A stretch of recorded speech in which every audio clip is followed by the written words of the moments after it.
جو اس وقت وہاں پر چل رہا ہے وہ پہلے آپ کو دکھاتے ہیں کہ وہاں پر اس وقت ہو کیا رہا ہے. ملٹری کو ہونے جا رہا ہے. اس کی وجہ یہ ہے کہ بنگلہ دیش کے آرمی چیف نے ملاقاتیں کی ہیں جو ان کے دوسری پولیٹیکل پارٹیز ہیں ان کے لیڈرز کے ساتھ, پولیٹیشنز کے ساتھ ان کی اس وقت میٹنگز چل رہی ہیں. اور کہا یہ جا رہا ہے کہ تاریخ کا, اسٹوڈنٹس اور یوتھ کا یہ ایک سب سے بڑا پروٹیسٹ تھا, جو ایسا پروٹیسٹ آج تک دیکھنے کو نہیں ملا کہ اسٹوڈنٹس اور جو یوتھ ہے وہ ایسا پروٹیسٹ کرے. تو ایک بڑی ہی جسے کہتے ہیں کہ انارکی کی صورتحال ہے. پولیٹیکل کرائسس پیدا ہو چکا ہے بنگلہ دیش میں.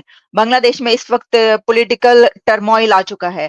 تو آپ 100% آرمی کو عالیہ جی ایگزیکٹلی نظر ایسے ہی آ رہا ہے کہ 100% آرمی کو ہے.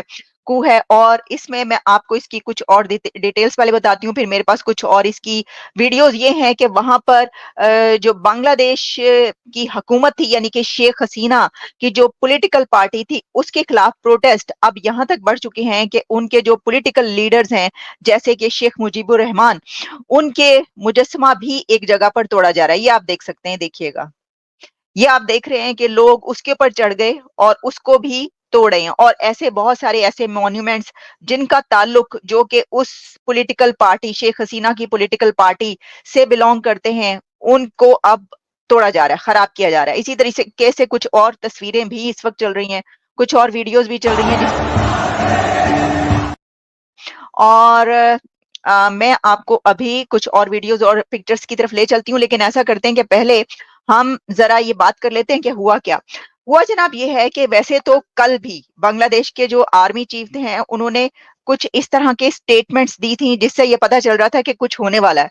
اچھا, اس میں ہوا کیا کہ جو بنگلہ دیش کے ویسے تو اس وقت کیا وہ جو خطاب کریں گے اس میں ہمیں پتا چلے گا کہ وہ کیا کہیں گے, لیکن جو اس وقت وہ کر رہے ہیں وہ یہ ہے کہ آرمی چیف بنگلہ دیش کے chief of army staff general Waqar Uzzaman اس وقت حزب اختلاف جو اپوزیشن پارٹیاں ہیں ان سے بات چیت کر رہے ہیں. نیشنلسٹ پارٹی اور اس کے علاوہ جتنی بڑی پولیٹیکل پارٹیز ہیں بنگلہ دیش کی ان کے ساتھ ان کے مذاکرات جاری ہیں. ممکنہ طور پر جو پولیٹیکل پارٹیز ہے کہا جا رہا ہے اس سے ٹاک کرنے کے بعد ہی وہ ایڈریس کریں گے. اچھا, اب اس کے اندر جو کچھ میں نے آپ کو بتایا کہ کل بھی کچھ انہوں نے اس طرح کی بات کی تھی کہ جس سے یہ کہا جا رہا تھا کہ کیا ایسا کچھ ہونے والا ہے. اس میں شیخ حسینہ نے جو راستہ اختیار کیا ہے تو وہ یہ ہے کہ وہ انڈیا میں ریفیوج حاصل کریں گی.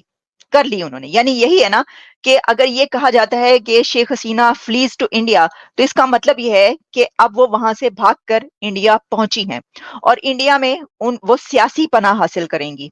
ریفیوج انہوں نے انڈیا میں حاصل کی, اس کے علاوہ تو کوئی کنٹری ان کے پاس تھا بھی نہیں. obviously انہوں نے انڈیا میں جانا تھا. تو انڈیا میں شیخ حسینہ کا جانا یہ بھی ہمیں بتاتا ہے کہ کیونکہ انڈیا نیبر ہے بنگلہ دیش کا اور وہاں پر ایک پولیٹیکل کرائسس پیدا ہو چکا ہے تو یقینی طور پر انڈیا کا اس میں اب ہم دیکھیں گے کہ ایک بڑا رول کیا انڈیا پلے کرتا ہوا نظر آئے گا. کیا ٹاکس ہوں گی, کیا شیخ حسینہ اور ان کی فوج کے درمیان بات چیت کروائی جا سکے گی, کیا جو اب وہاں پر حکومت بنے گی اس سلسلے میں انڈیا کی طرف سے کوئی کوششیں کی جائیں گی. دیکھیں یہ سب کچھ اس سے پہلے بہت کچھ چلتا رہا, بہت سارے جو بیانیے ہیں نیریٹیوز آتے رہے. یہاں تک میں نے دیکھا کہ کہا گیا کہ یہ جو یوتھ کے پروٹیسٹ ہو رہا ہے یا جو اسٹوڈنٹس پروٹیسٹ ہو رہا ہے اس کے پیچھے کچھ کنٹریز کا ہاتھ ہے, کچھ نیبرنگ کنٹریز کا ہاتھ ہے. پاکستان کے بارے میں اس طرح کے الیگیشنز لگائی بہت ساری میڈیا پر جو ہے یہ کہا جاتا رہا کہ یہ جو پروٹیسٹ ہو رہا ہے اور اس کو آگ لگانے میں یا بھڑکانے میں یہ پاکستان شیخ حسینہ کے خلاف جو ہے پاکستان کی طرف سے کوئی جو ہے وہ کروا رہا ہے یا یہ سب چیزیں اینے جوگے ہوندے تے اپنے کار جڑا ہے جو کچھ چل رہا ہے وہ نہ ٹھیک ہو جاندہ. ادھر جو کچھ چل رہا ہے وہ اس سے کم تو نہیں ہے. آگ تو وہاں پر بھی لگی ہوئی ہے, بلکہ میں دیکھ رہی ہوں کہ پوری دنیا میں کئی ایک ایسے کنٹریز ہیں جہاں پر اس وقت بہت زیادہ آگ بھڑکی ہوئی ہے. تو اب ایک بڑا جو ہمیں نظر آ رہا ہے اس وقت پولیٹیکل کرائسس اینڈ اس کو ہم کہہ رہے ہیں کہ پولیٹیکل ڈیولپمنٹ جو کہ ہم اپنی آنکھوں سے دیکھ رہے ہیں. دیکھیں یہ جو واقعات ہوتے ہیں یہ تاریخ کا حصہ بن جاتے ہیں, ٹھیک ہے جی, یہ ریکارڈ کا حصہ بن جاتے ہیں اس سے پہلے کیونکہ ہمیں جو ہے اس کی بڑی پریکٹس ہے اور وہ اس طریقے سے کہ پاکستان میں کئی ایک کو ہوتے رہے ہیں. لیکن